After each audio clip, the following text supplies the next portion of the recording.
culturel. Nous voulions de toutes les façons, indépendamment de cette crise, développer le sport et la culture à l'école.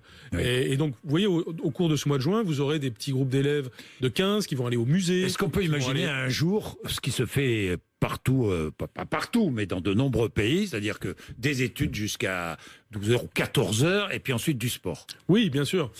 C'est un objectif. C'est un objectif, oui. On a lancé une première expérimentation l'année dernière qui concerne quelques établissements. On l'a fait avec Roxana Maracineanu pour que aussi les acteurs du sport s'impliquent là-dedans. Il y a la dynamique Paris 2024 qui fait que on crée de plus en plus de sections sportives, que l'on veut développer le sport à l'école. Une sorte de mi-temps. Est-ce qu'un jour on peut imaginer des enfants en France, avoir un mi-temps? Alors mi-temps, pas au sens où il y aurait une diminution des heures de cours, parce que vous savez, mon grand principe, c'est quand même de maintenir une forte exigence. Et mon objectif, c'est de rehausser le niveau. Mais on rehaussera d'autant mieux le niveau que les enfants seront épanouis. D'où l'importance des activités sportives plus importante que ça n'est le cas aujourd'hui, et puis les activités culturelles. Et donc aller au musée, profiter du conservatoire local, la musique par exemple est essentielle aussi, donc c'est pour ça que je mets ensemble ce sujet sport et ce sujet culture.